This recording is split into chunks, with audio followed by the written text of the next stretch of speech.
পাকিস্তানের থেকে প্রচুর অস্ত্র এসছে, বিস্ফোরক এসছে এবং ভয়ঙ্কর বিস্ফোরক এসছে এবং সন্দেহ করা হচ্ছে পরমাণু দিয়েছে কিনা। এখন সেইটার কাউন্টার পার্ট ওরা চাইছে বাংলাদেশকে ব্যবহার করে নর্থ ইস্ট এবং ইস্টার্ন ইন্ডিয়া যেটা আছে পশ্চিমবঙ্গ এবং সেভেন সিস্টার্স সেই জায়গাটাকে তারা তাদের ওখানে ট্রেনিং দিয়ে ওখানে এটা করবে। এটা তো পরিষ্কার 666 কোটি টাকা নাকি তছরূপ করেছে, সেটা নিয়ে মামলা হয়েছিল এবং 6ই আগস্ট সেই মামলার রায় বেরিয়ে ওনাকে ফাইন জমা দেওয়ার কথা ছিল। এই জন্যে ওদের এই হাসিনাকে তাড়ানোর বা হাসিনাকে মারার যে পরিকল্পনাটা 6 তারিখ থেকে 5 তারিখ করা হয়েছে। মোহাম্মদ ইউনূস হলেন একজন প্যাথোলজিক্যাল লয়ার। নোবেল তাকে পাওয়া যায় যেখানে মৌলিকত্ব থাকবে, মানে কারোরটা টুকে দিলাম তা হবে না, তো উনি টুকেছেন। তো এটা তো বোঝা যায়। আমি তো এখন অভিযোগ এরকম জানাচ্ছি যে তিনি টুকেছেন, তিনি মানে তার একটা কাল্পনিক কিছু বলেছেন, সুদ দিয়ে কখনো যে অর্থনীতি এরকমভাবে উন্নত করা যায় না সেটা উনি জানেন না। এত বড় অধ্যাপক যিনি লক্ষ টাকা রোজগার করে। আমি এখানে আপনাদের বলছি ওনার 3-0 না কি আছে, 3-0 একটা তত্ত্ব আছে, 3-0। এই 3-0 যে তত্ত্ব, সেই 3টে তত্ত্বের 3টে যে জিস্ট পেয়েছি সেটা আমি ইতিমধ্যে খণ্ডন করে দিয়েছি এবং আমি প্রত্যয় আমি কথা দিচ্ছি আপনাদের দর্শকদের সবাইকে, প্রফেসর মোহাম্মদ ইউনূসের 3-0 তত্ত্ব আমি ভেঙে দুর্মুষ্কেরে গুঁড়ো করে দেবো, ধুলো করে দেবো। আমাকে বইটা পড়তে হবে, একটু সময় লাগবে, কিন্তু জিস্ট যেটা পেয়েছি যেটুকুনি বলেছেন সেটা ইতিমধ্যে আমি ধুলো করে দিয়েছি। বাইডেন প্রশাসন থেকে ভারতে কাউকে মানে প্রশাসনিক কাউকে মানে অনুরোধ করা হয়েছে যেন সেফ এক্সিট দেওয়া হয়। এই 4 দিন ধরে চলছে কালিয়াচক, মালদার কালিয়াচকের একটি সুখদেবপুর সীমান্ত। ওখানে 6 মাস আগে, মানে এটা বিএসএফ এর তরফ থেকে আমরা যা জেনেছি সেটা হচ্ছে 6 মাস আগেই কথাবার্তা ওখানে ফেন্সিং হবে, তাতে কাজ শুরু হয় এবং মাটি দিয়ে উঁচু করা হয় এবং উঁচু করার পরে এইবার সেই কাজটা শেষ হয়েছে, এবার ওখানে কাঁটাতার পড়বে। তো ভারত তার নিজের জমিতে কাঁটাতার দেবে, তাতে বিজিবির কি আপত্তি এটা বোধগম্য নয়। মানে আইনগতভাবে তো পড়তে পারে না। এবার গাজওয়ারি কিছু করছে, এটা দেখলাম বিভিন্ন ওয়েতে, মিডিয়াতে। কিন্তু ঘটনা হচ্ছে আমি যেটা আমার আরো যেটা সন্দেহ যে বা যেটা দেখতে পাচ্ছি এবং সন্দেহটা এসে দেখতে পাচ্ছি ওখানে ওপারে, মানে ওটা হচ্ছে চাঁপাইনবাবগঞ্জ, তার শিবগঞ্জ উপজেলা, জেলা চাঁপাইনবাবগঞ্জ, ওটা পরে রাজশাহী বিভাগে। সেখানে এই সীমান্তের ওখানে, শিবগঞ্জের ওখানে মানে সর্ষে হয়ে রয়েছে, সর্ষে ক্ষেত, হলুদ ফুল এবং সেখানে বিজিবির মানে অত সেনা তো মানে বিজেপির সদস্য থাকার কথাও নয়, ওখানে থাকতেই পারে সেটা তাদের বিষয়, কিন্তু অনেক বেশি। এবং তার সঙ্গে রয়েছে ওখানে সাধারণ মানুষ, তাদের হাতে লাঠি, তারপরে কাস্তে বা এই ধরনের বোজালি এই ধরনের আর কি, যেগুলো ঘরে থাকে অনেকের থাকে, সেই সব নিয়ে নেমে পড়েছে। এবং এটাকে ভিডিও করে সামাজিক গণমাধ্যমে বাংলাদেশের প্রচুর যারা ইউনূসপন্থী রাজাকার যারা আছে এবং যারা হাসিনা বিরোধী বিদ্বেষী, তারা এটাকে খুব প্রচার করছে। এই প্রচার করার পিছনে তার মানে এবার কারণটা বোঝা যাচ্ছে যে এটা অবশ্যই বিজিবি বা এবং এদের একটা উস্কানি শুধু নয়, এটা অনেকে মনে করছে যে বিজিবি এটা উস্কানি দিচ্ছে, সেটা বড় কথা নয়। তার থেকেও বড় কথা হচ্ছে ওদের ওই একটা ধুয়ো আছে, সার্বভৌমত্ব, আমরা কি করতে দেব না, এই করতে দেব না, সেই করতে দেব না। এই যে একটা সার্বভৌমত্ব নিয়ে একটা ইউটোপিয় একটা ভক্তি, সেই ভক্তিটাকে ছড়িয়ে দেওয়ার একদম প্রচেষ্টা এটা দেখতেই পাচ্ছি। এবং সেখানে যে সমস্ত কথাবার্তা ওগুলো দিয়ে বলা হচ্ছে সামাজিক গণমাধ্যমে, সেগুলো এক ধরনের যেমন উস্কানি, তেমনি মানে এটা কোনো কূটনৈতিক একটা দেশের সঙ্গে আরেকটা দেশের মানুষের একটা স্বাভাবিক যে সম্পর্ক থাকে, যেটা হাসিনার আমলে আমাদের সঙ্গে তো অনেকে রেগেই, পশ্চিমবঙ্গের, ত্রিপুরার, আসামের প্রচুর মানুষের সঙ্গে বাংলাদেশের প্রচুর মানুষের অনেক ঘনিষ্ঠ সম্পর্ক আছে। এমনকি আমার বাড়িতে এসে থেকেছে, খেয়েছে, তাদের সঙ্গে এরকম ঘনিষ্ঠ সম্পর্ক। এবং একদিন যদি মানে ফেসবুকে না থাকি বা কোনো একটু উত্তর না দিই, কি খবর, কি এমন আছেন, এই যে বিষয়গুলো, এই যে এটা এটা কজন করে, এটা তো একটা ঘনিষ্ঠতা। তো এই ধরনের যে সম্পর্কটা আছে, এই সম্পর্কটা এরা চাইছে না। এদের এদের হচ্ছে ওই একটা বিষয়, ভারত হচ্ছে আমাদের দাদা কেন হবে, আমাদের সঙ্গে চোখে চোখ রেখে কথা বলতে হবে, আঙুল তুলে কথা বলতে হবে, এই বিষয়টা এরা চাইছে। আমি বলিনি, এইটুকুনি বলিনি, এরা এইটাকে এনক্যাশ করছে, করে ওদের মধ্যে সার্বভৌমত্ব নিয়ে, স্বাধীনতা নিয়ে যে এখন মানে একটা পতনশীল অবস্থা, এইটাকে চাগার দিয়ে উঠিয়ে একটা ভক্তিমূলক প্রচার করতে চাইছে। তার উদ্দেশ্যে এটা না, আপনি যে বললেন সৌহার্দ্যপূর্ণ সম্পর্কের কথা, এক্ষেত্রে আমি বলে রাখা ভালো, বিজেপি এসে রীতিমতো বলে যাচ্ছে সীমান্তে যে কাঁটাতার দেওয়া, সেই কর্মীদেরকে তারা বলছেন যে কাজ বন্ধ রাখতে, নাহলে গুলি চালাবেন। মন্তব্য মালদা সীমান্তের স্থানীয়, কি বলবেন?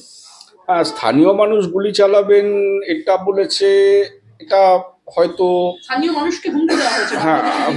হ্যাঁ, এটা তো ওরা যেটা করছে সেটা অবশ্যই মানে একটা মানে যুদ্ধ তৈরি করবে, মানে একটা যুদ্ধ পরিবেশ সৃষ্টি করা, মানে কিভাবে আক্রমণ হবে, এটা এটা অবশ্যই অন্যায় করেছে। কারণ তাদের কতগুলো ক্ষোভ রয়েছে। এক হচ্ছে ত্রিপুরা সীমান্তে এবং সম্ভবত পশ্চিমবঙ্গ সীমান্তে 3 জন এই গত 4-5 মাসে বোধহয় 3 থেকে 4 জনকে গুলি করা হয়েছে বিএসএফ এর পক্ষ থেকে, এবং সেই গুলি করার আমরা সমস্ত গুলিরই বিরুদ্ধে।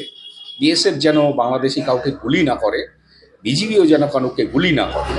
কারণ সীমান্ত পেরোনোটা, সেটা যদি চোরাপাচারও হয় বা যদি কোনো একটি ব্যক্তি চলেও এসেছে, সেটা কোনো মৃত্যুদণ্ডের মতো অপরাধ নয়, এটা আমরা মনে করি। হ্যাঁ, তাকে ধরে তো ফেরত দেওয়া যায়, তার জীবনটা ফেরত দেওয়া যায়। একটা জায়গা থেকে চলে এসছে মানে এরকম নয় যে সে একটা মৃত্যুদণ্ডের মতো অপরাধ করলো, সেটা কারো জীবন হানি করেনি। তো সেখানে অবশ্য বিএসএফ একটা ঘোষণা দিয়েছিল যে 2 কিলোমিটার না 5 কিলোমিটারের মধ্যে হলে সীমান্তে ভারতের দিকে যদি 2 থেকে 5 কিলোমিটারের মধ্যে আসে তাহলে তাদেরকে গুলি করা হবে। এটা কিন্তু ঘোষণা দেওয়া। এই ঘোষণাটা যেমন বাংলাদেশের সীমান্তবর্তী মানুষকে জানানো হয়েছে, তেমনি বিজিবিকেও জানে। বিজিবি যখন জানে তার সীমানার মধ্যে তার তো একটা জায়গা আছে, যেমন আমি একটা উদাহরণ দিই, আপনারা কেউ ঘোজাডাঙ্গা বর্ডারে গেছেন কিনা জানি না, বা স্বরূপনগরে যে বর্ডার আছে সেই বর্ডারে গেছেন কিনা জানি না। বর্ডারের থেকে মানে যেটা 0 পয়েন্ট, যেখানে বাংলাদেশ আর ভারতের যেখানে সীমানাটা একদম, মানে ওইটা পেরোলেই বাংলাদেশ, সে আমাদের সেই অংশে যেতে গেলে তার আগে 2 কিলোমিটার আমাকে কিন্তু বিএসএফ এর নজরদারির মধ্যে থাকতে হয়। মানে তার আগে একটি চেকপোস্টের মতো আছে, সেখানে আমাদের ডকুমেন্ট দিয়ে যেতে হয়েছে। সেই ডকুমেন্ট ওখানে রাখতে হয়েছে, ভোটার কার্ড বা যাই করে একটা রাখতে হয়েছে। তারপরে যে আমরা গেছি, তারপরে 2 কিলোমিটার ভিতরে, সেটা কিন্তু ভারতেরই অংশ। এবং এইটা পেরিয়ে জায়গাটা বালতি বলা হয়, জায়গাটার নাম বালতি। ওখান থেকে ধর্মতলার বাস ছাড়ে, এবং ওই বাসগুলোকেও ঠিক ওরমভাবে আসতে হয়, ওই বাসের প্যাসেঞ্জারদেরও তাই এরকমভাবে আসতে হয়। ওই অংশে যারা থাকে তাদেরকে সমস্ত ডকুমেন্ট এখানে রেখে আসতে হয়। ওখানে গেলেই, চাষ করতে গেলেই এরকম করতে হয়, কিন্তু ওটা ভারতের অংশ। বিজিবির কি বা বাংলাদেশের কি এরকম জায়গা নেই? তাদের তো একটা জায়গা, লাইন মানে কোথায় থাকবে, সীমান্ত থেকে কতটা ভেতরে থাকবে, তার মধ্যে আসতে দেয় কেন? ফায়ারিং রেঞ্জের মধ্যে আসতে দেয় কেন? এই ক্ষোভটা, এই যে কেন মেরেছে, এই ক্ষোভটা এখন ওরা করতে চাইছে ভারতের উপরে। এইটা হচ্ছে ওদের মোটো। একটা প্রশ্ন রয়েছে যেখানে আমরা জানতে পারছি একদম বিশ্বের দরবারে, এটা একদম ওপেন সিক্রেট বলা চলে, যে এক গলা দিনার মধ্যে যে দেশ, তারই মধ্যে হঠাৎ একদম ডজন আমরা দেখতে পাচ্ছি তুর্কিশ ট্যাঙ্ক কিনছে বাংলাদেশ। কি প্ল্যান, কি বলবেন? তুর্কি ট্যাঙ্ক শুধু না, বোধহয় ড্রোন কিনেছে। এছাড়া আরও কিছু চুক্তি করেছে, পাকিস্তানের সঙ্গে তো চুক্তি করেছেই, এবং পাকিস্তানের থেকে প্রচুর অস্ত্র এসছে, বিস্ফোরক এসছে, এবং ভয়ঙ্কর বিস্ফোরক এসছে, এবং সন্দেহ করা হচ্ছে পরমাণু দিয়েছে কি না। কারণ পাকিস্তানের অবস্থা নিজে এমনিতেই খারাপ। এখন পাকিস্তান যেটা চাইছে সেটা দুটো, এবং এই প্রশ্নে বলে রাখি, পাকিস্তানের অবস্থা এতটাই খারাপ যে আফগানিস্তানের যে টিটিপি এবং তালিবান, তাদের যারা বিরোধী, উত্তর একদম উত্তর সীমান্ত আফগানিস্তানে নর্থ, ওটা ফ্রন্টিয়ার বলা হয়, ওখানকার যারা বিদ্রোহী তাদের যিনি নেতৃত্ব, তিনি কিন্তু এখন তাজিকিস্তানে আছেন। এই তাজিকিস্তানে দুশেনবে ওদের রাজধানী, তার থেকে কাছাকাছি, এবং ওটা আফগানিস্তান তাজিকিস্তান সীমান্ত, এবং তার কাছাকাছি কাশ্মীর সীমান্ত গিলগিট ওখানে আছে। ওখানে ভারতের, এই তাজিকিস্তানে ভারতের একটি এয়ারবেস আছে, এবং ওটাই একমাত্র বৈদেশিক এয়ারবেস ভারতের বিদেশের মাটিতে। তো সেইখানে যারা আছে তাদের কাছে আইএসআই এর প্রধান গেছেন তাদের সঙ্গে দেখা করে, যাতে একটা কিছু সমাধান করা যায়, টিটিপির বিরুদ্ধে লাগানো যায় তাদের। টিটিপি তাহরিকে পাকিস্তান, সেটা হচ্ছে পাকিস্তানের বিরোধী, ওদের বিরোধী হচ্ছে ওরা নর্থ ইস্ট ফ্রন্টিয়ার যারা আফগানিস্তানি আছেন। তাহলে শত্রু আমার মিত্র করে পাকিস্তান চাইছে এদের ধরতে, তার মানে এরা আবার ভারতের বন্ধু। মানে ভারত কিন্তু তালিবানদের সাপোর্ট যেমন দিচ্ছে বলে এখন পর্যন্ত যতটুকুনি খবর পাওয়া যাচ্ছে, এছাড়া তাঁদেরও বন্ধু। তার মানে ভারতের পায়ে পড়ছে পাকিস্তান, আর বাংলাদেশ পাকিস্তানের উপরে ভরসা করে ভারতের বিরোধিতা করছে, যুদ্ধ করতে চাইছে, অস্ত্র সাজাচ্ছে। এগুলোর পাকিস্তান যুদ্ধ, এই যে আপনি বলছেন বিস্ফোরক এসেছে, ট্যাঙ্ক তুরস্ক থেকে এসেছে, এগুলোর পেছনের অর্থ কি, ষড়যন্ত্রটা কি? এটার বিষয় হচ্ছে, আমি বলি যে এই ষড়যন্ত্রের দুটো দিক। একটা হচ্ছে পাকিস্তানের পয়সা নেই, অস্ত্র বেচে পয়সা তো পাচ্ছে, সে পয়সা পাচ্ছে, হয়ে গেল, তার পয়সা এলো। দ্বিতীয় দিকটা হচ্ছে যে 71-এর মুক্তিযুদ্ধের সময় ভারতের মাটিতে থেকে বাংলাদেশি মুক্তিযোদ্ধাদের সাপোর্ট দিয়েছিল, অস্ত্র শিক্ষা দিয়েছিল, কৌশলগত অবস্থানে অনেক কিছু করেছিল, এবং সেটা অনেক মাস ধরে, এই সম্ভবত এপ্রিল থেকে নভেম্বর পর্যন্ত, মানে 24শে নভেম্বরের আগে পর্যন্ত, এবং তারপরে তো আছেই। তারপরে তো মানে ভারত যখন সক্রিয়ভাবে ঢুকলো তখন তো ছিলই, তখন পর্যন্ত ভারত ঢোকেনি, বর্ডার ক্রস করেনি, কিন্তু তাদেরকে এনে এবং অনেক ট্রেনিং দিয়েছে। এটা পাকিস্তান আর্মি জানে, পাকিস্তান জানে। এখন সেইটার কাউন্টার পার্ট ওরা চাইছে বাংলাদেশকে ব্যবহার করে নর্থ ইস্ট এবং ইস্টার্ন ইন্ডিয়া যেটা আছে, পশ্চিমবঙ্গ এবং 7 সিস্টার্স, সেই জায়গাটাকে তারা তাদের ওখানে ট্রেনিং দিয়ে ওখানে এটা করবে। এটা তো পরিষ্কার, এটা একটা প্রতিচস্ক্রিয়া, এটা স্বাভাবিক থাকতেই পারে তাদের, যেহেতু এখন হৃদ্রতা হয়েছে। তো অ্যাকচুয়ালি ইউনূসকে টিকে থাকতে গেলে, কিসের অর্থনীতিবিদ আমি জানি না, উনি কি অর্থনীতি শিখেছেন আমি জানি না, অধ্যাপনা কি করেন, বোধহয় এগুলোই করেন যে একটা দেশকে কীভাবে ধ্বংস করা যায়, সেই অর্থনীতি উনি ভালো জানেন, তার জন্যই বোধহয় নোবেল পেয়েছেন সম্ভবত। নোবেল টোবেল তো অর্থনীতির জন্য দেওয়া হয়নি, বিশ্বে আমাদের ভারতে দুজন তো নোবেল অর্থনীতিবিদ আছেন, বিনায়ক বন্দ্যোপাধ্যায় আর অমর্ত্য সেন, তারা তো অর্থনীতির উপরে নোবেল পেয়েছেন। যে অর্থনীতিবিদ সে শান্তিতে নোবেল পায় কি করে, এই প্রশ্নটা কেউ করে না কেন, আমার মাথায় ঢোকে না। অর্থনীতিতে নোবেল, শান্তির নোবেলটার ব্যাপারেও আপনি কিছুটা কথা বলছিলেন। শান্তির নোবেল অনেকে মনে করে শান্তিতে নাকি নোবেল নেই।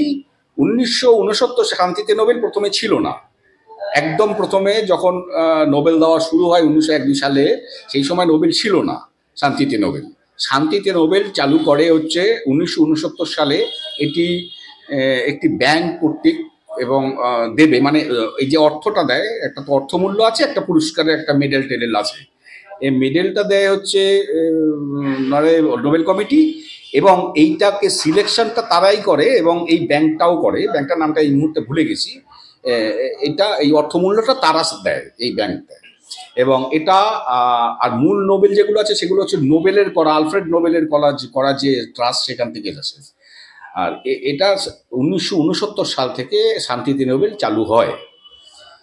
তো শান্তিতে নোবেল হচ্ছে এখন সারা বিশ্বে শান্তিতে নোবেল একটি মানে সমালোচনার বিষয় হয়ে দাঁড়িয়েছে, যে শান্তিতে নোবেল হচ্ছে ওই সান্ত্বনা পুরস্কারের মতো, বা কাউকে কিনে নেওয়ার মতো, কাউকে পকেটে ভরার মতো। এবং ইউনূস যে শান্তিতে নোবেল পেয়েছে তার পিছনে অনেক বিতর্ক আছে, বাংলাদেশের মানুষ এটা জানে, এবং সেখান থেকেও আমি যেটা জেনেছি সেটা হচ্ছে উনি 666 কোটি টাকা নাকি তছরূপ করেছে, সেটা নিয়ে মামলা হয়েছিল, এবং 6ই আগস্ট সেই মামলার রায় বেরিয়ে ওনাকে ফাইন জমা দেওয়ার কথা ছিল। এই জন্যে ওদের এই হাসিনাকে তাড়ানোর বা হাসিনাকে মারার যে পরিকল্পনাটা 6 তারিখ থেকে 5 তারিখ করা হয়েছিল একদিন। হ্যাঁ, ব্যাপারটা হচ্ছে যে মোহাম্মদ ইউনূসের যে মামলাটা চলছিল তার ফাইন এবং শুনানি এইটা ফাইনাল হওয়ার কথা ছিল 6 তারিখ, 6ই আগস্ট 2024। এই 6ই আগস্টেই এই বৈষম্য বিরোধী, তৎকালীন সময়ের বৈষম্য বিরোধী যে আন্দোলন ওরা বলছিল, হাসিনা এক দফা এক দাবি, হাসিনা পতনের জন্যে, সেটা 4 তারিখে ওরা ঘোষণা দেয় 6 তারিখে হবে। এবং 3 তারিখও 6 তারিখও 4 তারিখ বিকেল থেকে 6 তারিখের বদলে 5 তারিখ করা হয়, একদিন এগিয়ে আনে। এবং এটা নিয়ে প্রচুর প্রচার করে যে আমরা 6 তারিখ করবো না, 5 তারিখ করবো, March to Dhaka, March to Ganabhaban. এই বিষয়টা এর পিছনে অবশ্যই আমরা তো জানি যে বিল ক্লিন্টন এবং তাদের যে একটা অনুষ্ঠান হয় আমেরিকায় সেপ্টেম্বর মাসে, সেখানে গিয়ে ইউনূস নিজে স্বীকার করেন যে একটা মেটিকুলাস প্ল্যান করা হয়েছিল। এই মেটিকুলাস প্ল্যানের মধ্যে এই 6 থেকে 5 তারিখে আনাটাও একটা মেটিকুলাস প্ল্যানের অংশ। এবং তারপরে আমরা দেখেছি যে তার সমস্ত মামলা খারিজ হয়ে গেছে, তার কোনো মামলা হয়নি, ফাইন তো দিতেই হয়নি। সেই সময় জানা যায় যে তিনি এই যে 666 কোটি টাকা বা যেই যতগুলো টাকা ওনার পাচার করা হবে, মানে পাচারের জন্য এই ফাইনটা, সেই টাকাটা কোনোভাবে নরওয়ে এবং অন্য কোনো সংস্থার মাধ্যমে ওখানে দেওয়া হয়। সেইটা হচ্ছে টেলিনর। টেলিনর হচ্ছে ইউনিনর অ্যাকচুয়ালি, এরা হচ্ছে এই বাংলাদেশের গ্রামীণ ফোনের অন্যতম পার্টনার। এবং সম্ভবত যতটুকুনি জানি এটা নিয়েও মামলা আছে। এই মামলাটার ওখানকার একজন আইনজীবী এ পর্যন্ত বলেছেন, সেই আইনজীবীর ভিডিওটাও প্রচুর সামাজিক গণমাধ্যমে আছে, তাদের সঙ্গে আমাদের কিছু পরিচিত লোকও কথা বলে যে উনি নিজেই বলেছেন এবং এটা ঘোষিত যে ডক্টর ইউনূস, মোহাম্মদ ইউনূস হলেন একজন প্যাথোলজিক্যাল লয়ার। মানে উনি ব্যাখ্যা করছেন, বলছে যেই ব্যক্তি সত্য আর মিথ্যার পার্থক্যটাই ধরতে পারে না এবং তার মিথ্যা বলতে কোনো ঠোঁট কাঁপে না, একদম সাবলীলভাবে বলে যায়, তিনি হচ্ছেন প্যাথোলজিক্যাল লয়ার। এটা উনি তাই করেন। এই গতকালকে একটা ইন্টারভিউ দেখছিলাম, একজন সাংবাদিক ইন্টারভিউ করছিলেন, বিখ্যাত সাংবাদিক। সেখানেও তিনি যেটা বলছেন একদম হেসে খেলে, এই একটা প্রধান উপদেষ্টা, তার কূটনৈতিক কতগুলো, হ্যাঁ আপনি বলুন, স্বাভাবিকভাবে কথা বলুন, সেটা নিয়ে যেটা আপনার অভ্যাস, কিন্তু আপনি যে কথাগুলো বলছেন পরস্পর বিরোধী কথা। প্রথম কথা হচ্ছে একজন এত বড় ইন্টালেক্ট শুনছি, তার এরকম পরস্পর বিরোধী কথা হয়ে গেল, আগের কথার সঙ্গে পরের কথার মিল নেই, বিরোধ করছে। তো এই ধরনের এই চরিত্রের উনি যেটা করেছেন সেটা নাকি টেলিনরকে দিয়ে বা আরও অনেক একটা লবিকে দিয়ে এবং বারাক ওবামা ও বিল ক্লিন্টনকে দিয়ে এই নোবেলটা যাতে তাকে দেওয়া হয় সেই ব্যবস্থা, এবং শান্তিতে নোবেল। যতটুকু জানি যে উনি একা পাননি, গ্রামীণ ব্যাংক এবং উনি এইটা যৌথভাবে উনি পেয়েছেন, দুটো সংস্থা। আর অ্যাকচুয়ালি মোহাম্মদ ইউনূসের নোবেলটা শুধুমাত্র তার একার প্রাপ্ত নয়, না, তারই প্রাপ্ত, একারই, কারণ তখন উনি কি বলে গ্রামীণ ব্যাংকের প্রধান, তিনি তার হাতেই সমস্ত কিছু, তখন প্রতিষ্ঠানগতভাবে তিনি পেয়েছেন। তো তিনি যে নোবেলটা পেয়েছেন প্রতিষ্ঠানগতভাবে, শান্তিতে পাবেন কেন? আমি তো প্রশ্ন করছি একটাই, উনি তো অর্থনীতিবিদ তো অর্থনীতিতে তাহলে কি পড়েছেন? তার মানে ওনার যে অর্থনৈতিক মডেল যেটা সারা বিশ্বজুড়ে উনি লেকচার দিয়ে বেড়ায়, সেটা গ্রহণযোগ্য নয়, এটাই বোঝা যায়। গ্রহণযোগ্য নয় বলেই তো ওনাকে কেউ নোবেল দেননি, কোনো ইউনিক কিছু নেই। ডক্টর অমর্ত্য সেন এবং বিনায়ক বন্দ্যোপাধ্যায়, তারা তো নোবেল পেয়েছেন, তারা অর্থনীতিতেই নোবেল পেয়েছেন, তাদের মডেলগুলো গ্রহণযোগ্য এবং সেগুলো ইউনিক। নোবেল তাকে পাওয়া যায় যেখানে মৌলিকত্ব থাকবে, মানে কারোরটা টুকে দিলাম তা হবে না, তো উনি টুকেছেন, তো এটা তো বোঝা যায়। আমি তো এখন অভিযোগ এরকম জানাচ্ছি যে তিনি টুকেছেন, তিনি মানে তার একটা কাল্পনিক কিছু বলেছেন, সুদ দিয়ে কখনো যে অর্থনীতি এরকমভাবে উন্নত করা যায় না সেটা উনি জানেন না, এত বড় অধ্যাপক, জানি লক্ষ টাকা রোজগার করে। আমি এখানে আপনাদের বলছি, ওনার 3-0 না কি আছে, 3-0 একটা তত্ত্ব আছে, 3-0। এই 3-0 যে তত্ত্ব, সেই 3টে তত্ত্বের 3টে যে জিস্ট পেয়েছি সেটা আমি ইতিমধ্যে খণ্ডন করে দিয়েছি। এবং আমি কথা দিচ্ছি আপনাদের দর্শকদের সবাইকে, ডক্টর প্রফেসর মোহাম্মদ ইউনূসের 3-0 তত্ত্ব আমি ভেঙে দুর্মুষ্কেরে গুঁড়ো করে দেবো, ধুলো করে দেবো। আমাকে বইটা পড়তে হবে, একটু সময় লাগবে, কিন্তু জিস্ট যেটা পেয়েছি, যেটুকুনি বলেছেন, সেটা ইতিমধ্যে আমি ধুলো করে দিয়েছি। একদমই। আমি কুণাল একটা প্রশ্ন রাখবো, সেটা হচ্ছে চিন্ময় প্রভুর, এবার সরে আসি, চিন্ময় প্রভুর মুক্তি আগামী সপ্তাহে আমাদের চ্যানেলে একদম বিস্ফোরক দাবি বিশিষ্ট সাংবাদিক শাহাবুদ্দিন সোহেব চৌধুরী, কি বলবেন? এটা সুখবর, কিন্তু সবচেয়ে বড় দুঃসংবাদ যেটা, যে তাকে ধরার পরে তার হয়ে মানে কোনো উকিল দাঁড়াতে পারেনি, একজন উকিল নাকি দাঁড়াতে গেছিল, তাকে মেরে দেওয়া হয়েছে।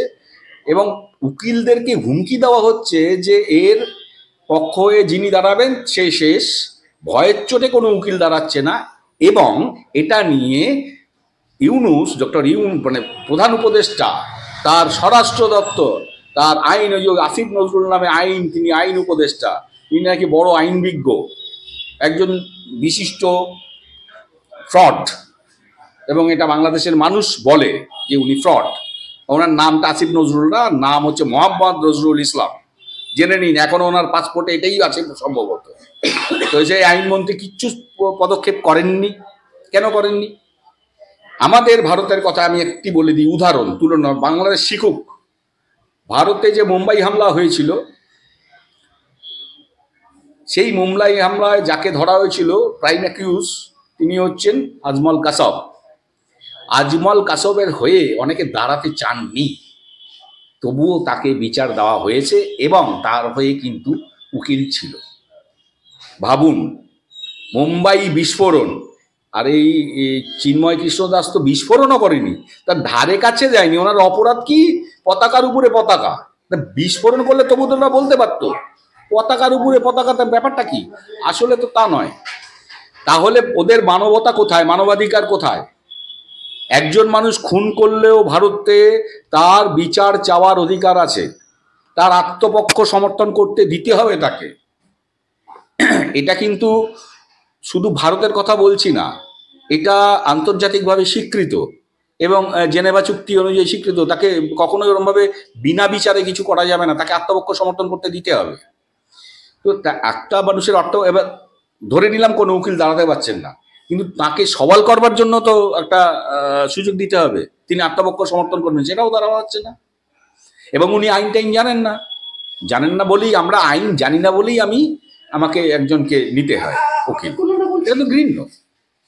শাহাবুদ্দিন সোহেব চৌধুরী আরো বলছেন যে আর কয়েকদিনের মধ্যে মোহাম্মদ ইউনূস পালাবে এবং বাইডেন প্রশাসন সাহায্য করবে রেস্কিউ করে নিয়ে যেতে। আপনি কি সহমত পোষণ করেন? পালাবে, কতটা পালাতে পারবে সেটা আমি জানি না। গতকাল পর্যন্ত যে খবর পেলাম যে বাইডেন প্রশাসন থেকে ভারতে কাউকে মানে প্রশাসনিক কাউকে মানে অনুরোধ করা হয়েছে যেন সেফ এক্সিট দেওয়া হয়। কিন্তু বাংলাদেশ থেকে গতকাল রাতেই আমি খবর পেলাম তাকে সেফ এক্সিট যাতে দেওয়া না হয় তার চেষ্টা করা। কিন্তু তাকে সেফ এক্সিট দিতে গেলে যে প্রধান ব্যক্তিটি তাকে সাহায্য করতে পারে বা করবেও, যাই হোক না কেন, তিনি গ্রেপ্তার হলেও তিনি করবেন, আর সেফ এক্সিট দিতে হলেও তিনি করবেন, তিনি হচ্ছেন সেনাপ্রধান ওয়াকারুজ্জামান। তিনি ছাড়া দ্বিতীয় কোনো ব্যক্তি নেই। এবং তার সঙ্গে সাক্ষাৎ হয়েছে কিছুদিন আগে, এবং তিনি আবার খালেদা জিয়ার সঙ্গেও সাক্ষাৎ করেছেন। এবং ওয়াকারুজ্জামান এখন যেটা বলছেন সেটা হচ্ছে ভারতের বিরোধিতা না করা এবং ভারতের প্রতি একটা সহানুভূতিশীল, একটা সহযোগী মনোভাব তার কথা থেকে এসেছে। এবং এটার বিরোধিতা করছে ওখানে যারা বাংলাদেশ বিরোধী, ভারত বিরোধী যারা বাংলাদেশি রয়েছে, যারা রাজাকার, তারা এটা করছে। তো ঘটনা হচ্ছে যে এই বিষয়টি আমাদের একটু ভাবাচ্ছে যে আদৌ তাকে কি ছাড়া হবে। কারণ অনেকে বলছেন যে উনি নোবেল লরিয়েট কখনো ছাড়া যায় না, ওরমভাবে মারা যায় না, ধরা যায় না। তাদের কারণে মানে একটা রীতিমতো দৃষ্টান্ত আছে আং সান সুচি। তিনিও তো নোবেল লরিয়েট, এবং তিনি তো তার অবস্থাটা নিশ্চয়ই মায়ানমারে আপনারা দেখছেন কি কোথায় আছে, আপনারাই বলবেন, খুঁজে টুজে নিয়ে এসে, এবং কবে ঢুকেছেন, কোথায় বেরিয়েছেন, কি কোনো অসুবিধা নেই। তো তার থেকে অনেক বেশি বড় উনি নন, কারণ তার তো তার কাজে তিনি যে একজন নন, মানে ভালো অর্থনীতিবিদ নন, সেটা তার কাজেই পরিচয়, ফলেই তো পরিচয়। আম গাছে আম হয়েছে, তো আম দেখে বুঝতে পারবো ওটা আম গাছ। ওনার দেশ ওনার দ্বারা চলছে, ওনার অর্থনীতির এই অবস্থা কেন, দেউলিয়া অবস্থা। তো আমার মনে হয় সেফ এক্সিট হতে পারে, নাও হতে পারে। কিন্তু যা হবে 20 তারিখের পর থেকে, এবং ইউনূস সহ তাদের যে গেঞ্জি বাহিনী তারা সবাই জানে, ওই কারণে এখন ভারতের বিরুদ্ধে একদল লেগেছে উসকে যুদ্ধ তৈরি করার জন্য, যুদ্ধ পরিস্থিতি তৈরি করবার আমার জন্য। শেষ দুটো প্রশ্ন আপনার কাছে। শেখ হাসিনা বাংলাদেশে ফিরবেন মার্চের আগে, একদম দাবি আওয়ামী লীগের নেতা বললেন পরিবর্তন হবে না। হ্যাঁ, আমি এটা শুনলাম, ওখানকার নেতৃত্ব আমাকে বললেন যে 26শে মার্চ যেহেতু ওদের স্বাধীনতা দিবস, সেই 26শে মার্চের আগে শেখ হাসিনা ওখানে পৌঁছবেন। আমার এতটা আশা নেই যে 26শে মার্চের আগে পৌঁছবেন, এটা নিশ্চিত, এটা আমি বলতে পারছি না। তবে শেখ হাসিনা ওখানে ফিরবেন।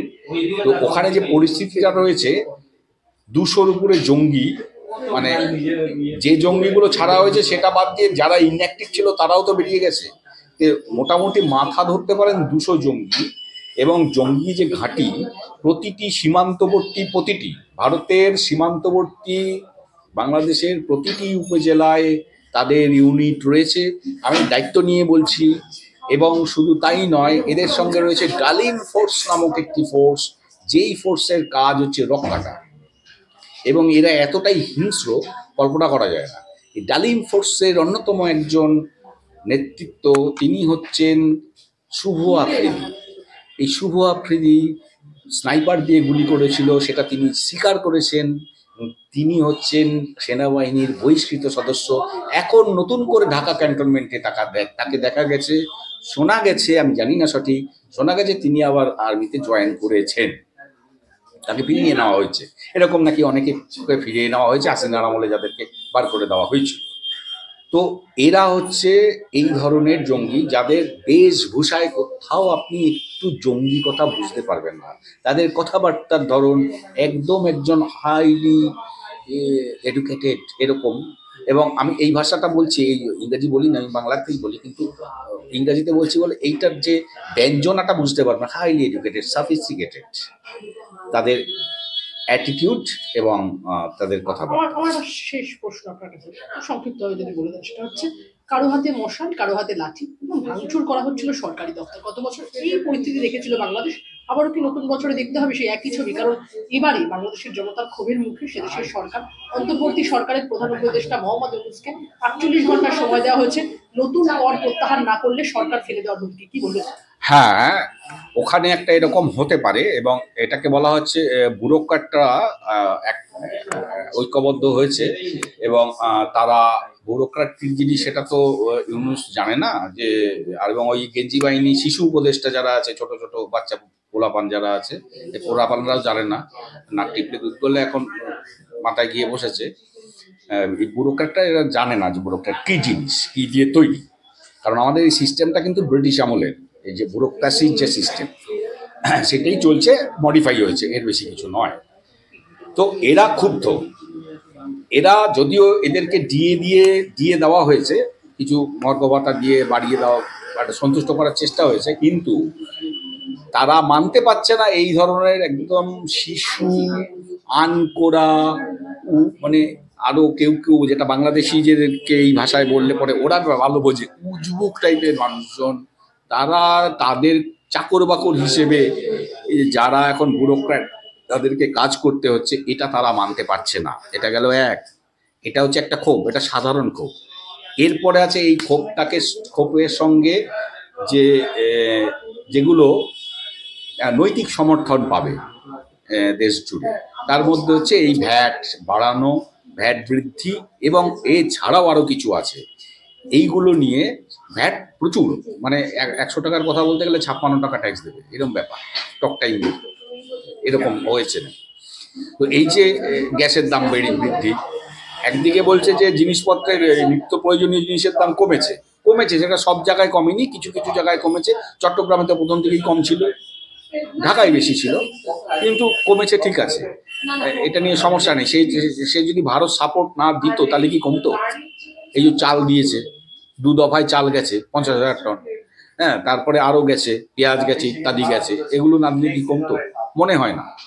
কিছু হয় না তো, মানে কিছু হয় না ওখানে, শুধু একটাই হয়, নামাজ রোজা,